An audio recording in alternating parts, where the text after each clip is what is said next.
In the early 1950s, Christchurch was a quiet town, but beneath its calm exterior lay a chilling tale. At the center of the story were two teenage girls, Pauline and Juliet, whose bond led them down a dark path. This is a case that shocked the nation of New Zealand and raised profound questions about friendship, mental health, the nature of evil. Hi, welcome back to my channel. Hi, welcome to Just a Girl and True Crime. I'm Charlie and welcome to today's little case I got going on. I'm doing my makeup whilst talking about crime, obviously inspired by Bailey Sarian as well as Danielle Coyote. I'm still trying to get the hang of this stuff, so sorry if it's like not right or not correct or not anything as what you normally watch. I'm trying to get into the hang of this, so bear with me, please bear with me. And this is the story of a tragic case. Also, if I cannot pronounce anything, any name, any medical term, any law terms gets right, I know, okay? I've tried looking it up, but it just doesn't go to my head of how to pronounce it. But I hope you like today's case. Please bear with me whilst I go through it. I'm still learning. If you know any smaller cases, that would be fabulous to learn as well. But without further ado, getting into today's case. Before we get into today's case, I do want to give a little bit of a trigger warning. Today we'll be speaking about murder, so please be warned. And without further ado, let's get into today's case. Today's case takes place in Christchurch in New Zealand in the 1950s.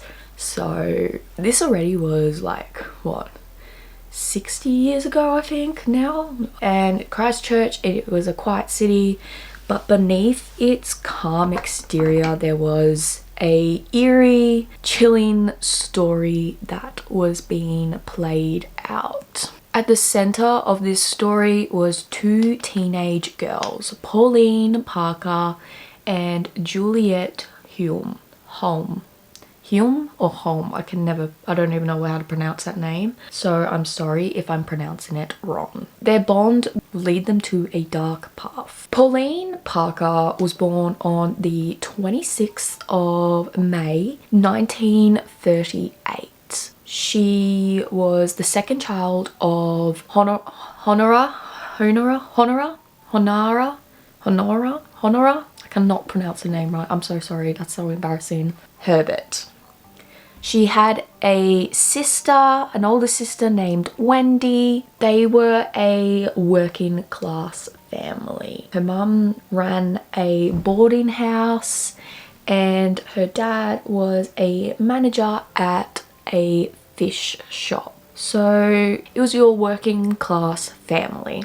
And it's also worth mentioning that both of her parents weren't actually married to one another, yet they lived together. And during that time in the 1950s, it was very much frowned upon living together with someone and having children and being not married as well. So there's that aspect worth mentioning too. As I've mentioned, they were a working class family in Christchurch, and when Pauline was 6 years old, she was hospitalized and she was then found to have osteomyelitis. Is that how you pronounce it? I don't know how to pronounce it. And which is basically a bone marrow infection. So her bones were weak. So she struggled with that for pretty much all of her life, and especially growing up. So she had very, very bad health problems. But other than that, growing up, Pauline was very much creative. She was a very creative girl. She loved to I think she loved doing sculptures as well as a kid. Clay sculptures, it's mentioned in some articles. From the sound of it, she was a very, very creative person. It's also worth mentioning as well that she didn't have the best relationship with her mum. Not really much is mentioned as to why this may be. Yeah, she didn't have the best relationship with her mum at all. And now we can move on to Juliet. Juliet was born on the 28th of October 1938 in England. She was born into a middle class family, but some of the articles I read more described it as upper class family. So she grew up in a very wealthy family. Her parents were both very successful. Her dad was a physicist and he actually helped her dad, Henry Hulme, I can't say that, that's embarrassing, actually helped build the first hydrogen bomb, the first British hydrogen bomb. So that was a very big deal. Already, you can tell she grew up in a very successful household. When Juliet was 6 years old, she developed tuberculosis. And if you don't know what tuberculosis is, it is a kind of like a bacteria infection disease in the lungs, I believe. I'm not reading that off a definition, so I don't know if that's right or wrong. So she really struggled with her health issues as well, and the doctors advised her family to actually move to a warmer climate. So they moved to the Caribbean, in the Bahamas, and also they did go to South Africa for a little bit. So they were in between both places, I guess. And then her dad actually got a position at one of the universities in New Zealand. So they moved to New Zealand. That is when today's case moves a lot forward. Juliet and Pauline are around 15 years old, and they were in high school in Christchurch, and it was during PE that the girls actually first meet. They met because both of the girls, remember, they both got really bad health problems, and they both sat out during PE, and they met. They bonded over their illnesses that they had. Soon eventually became pretty close friends over. During this time they shared also a bond of loving books as well, so they both had the same interests. Both were very, very creative. It didn't matter that they both grew up in different working classes, or they grew up in different economic social classes. It didn't matter because both of them were very, very bright. They were very, very creative. They were very bright. They connected very much on the creative level together. Really kind of fired up each other's imagination. Soon after, they started actually writing stories with each other and collaborating together on ideas, and they actually started writing and building a fantasy world together. They started building this fantasy world that they had in it. They actually called it the Fourth World, and it basically was this world that also relied heavily on a religion that they created, and the religion ventured around certain celebrities, basically praised them and treated these celebrities like saints at the time. During this time, they would eventually take on different names. I believe Pauline chose her name to be Jeannie. So they basically became these characters that they'd created. I believe Juliet then went by Deborah. Shortly after, they became really, really close. They actually also started writing letters to each other as these characters, as if they were in the world that they had created. Yeah, so they wrote to each other as these characters that they'd created, the parents actually grew concerned of the girls' relationship and how close that they were getting. They actually thought that both girls were romantically involved. And you gotta remember, during this time in the 1950s, homosexual relationships was frowned upon, and especially in New Zealand, homosexuality was seen as a mental illness, and it was seen also, it was a crime during that time, so it was very much frowned upon, and both girls' parents were extremely worried. I believe they actually did meet up to break apart this friendship that they'd created. At this time, Juliet's parents actually were getting a divorce because Juliet's mum was having an affair. So there's that. Juliet's dad chose to move to South Africa with Juliet and her brother. It was agreed upon with Juliet's mum and dad. They had the agreement, and when Juliet found out about this, she was like really upset, as she would. I mean, you're moving from one country to another, you're leaving your life that you've created, that you've got with like your friends. So she was just really upset, and especially Pauline was very much upset, because I haven't mentioned that Pauline and Juliet, the writings that they'd written, everything that they'd written, they had big dreams of taking their stories to Hollywood, to sell to Hollywood. So they had very much big dreams. When Pauline found out about what was happening, she wanted to go to South Africa with them, because they had this big dream together that they wanted to create. And Juliet actually did try to convince her parents to let Pauline move to South Africa with her, but then Juliet's parents were like, no. It's like, what the actual heck? And they did try to also convince Pauline's parents. Well, that's the thing. One article said they tried to convince both parents and they both said no.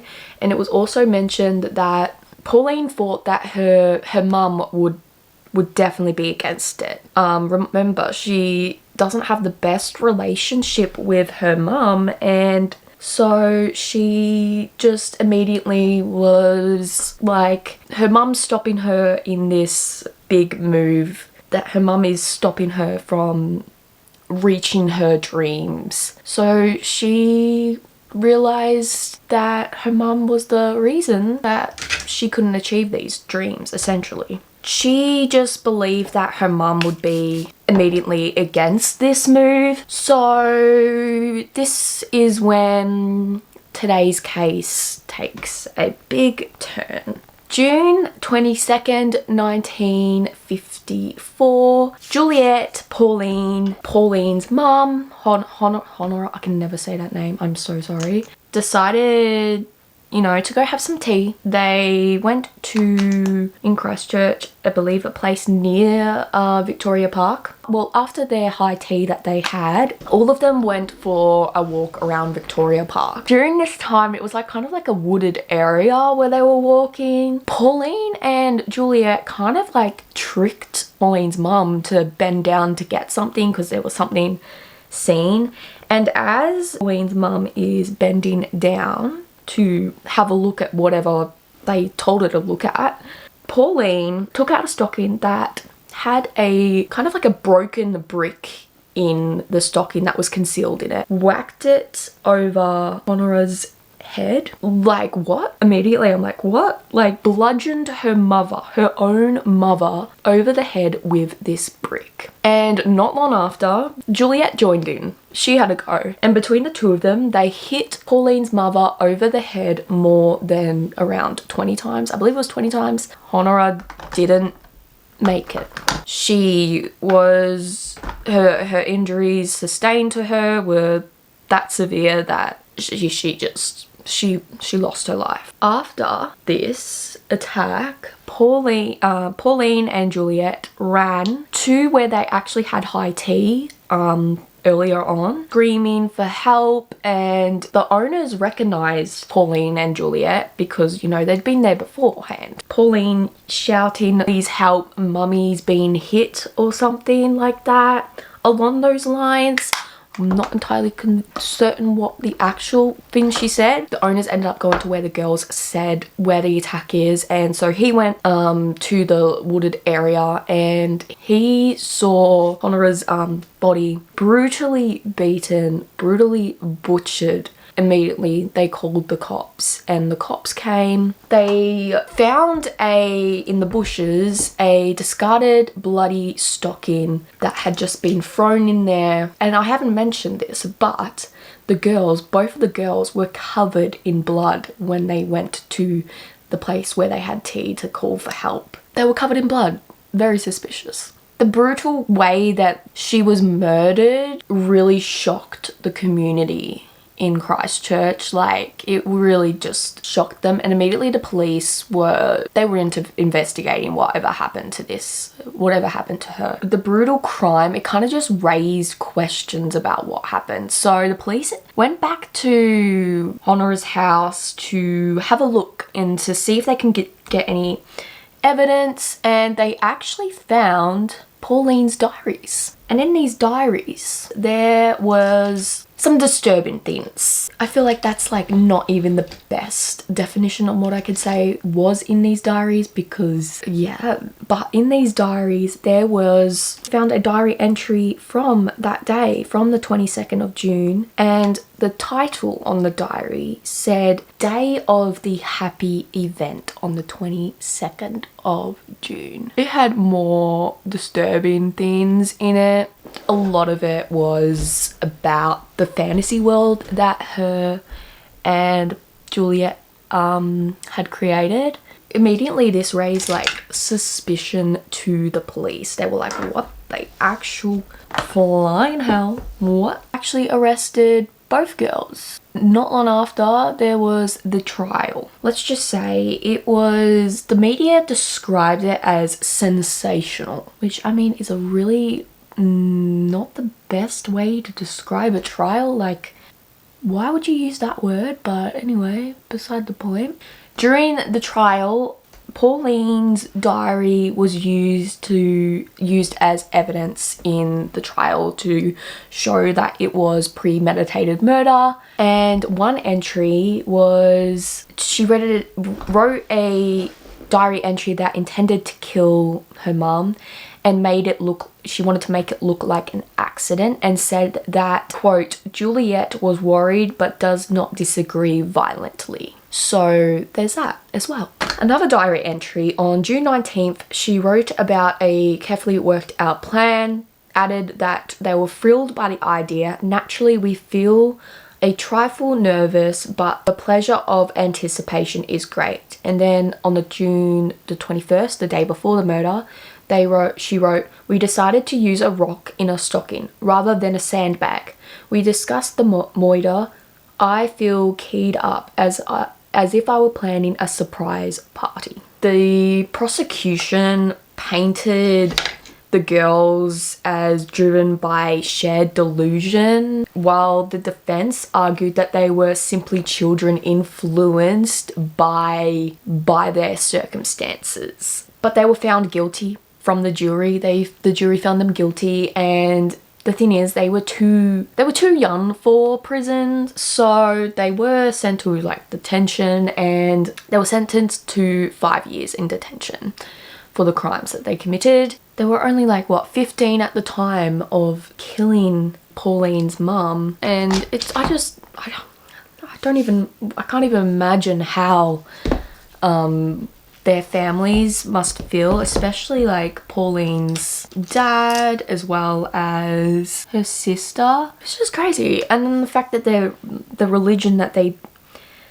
built was also heavily influenced as well, because they wanted to create this world and be successful and move to the US. Now we're gonna move on to after them serving 5 years. Pauline, when she was released, she actually went to the University of Auckland and she studied for a Bachelor of Arts and she got her degree. She did also work as a librarian, and then she moved to England, and in England she also worked as a librarian, but then she stopped. Not much is known why, but during these times that she was released, she did change her name and her identity so she changed her identity to Hilary Newman. So she also spent, well, during the time that she was a librarian back in New Zealand, she did spend a year there, and then she moved to England and she lived in like a town in Kent that was secluded. Remember, she changed her name so no one knew who she was. She did also become a teacher for horse riding. Juliet, she was released. She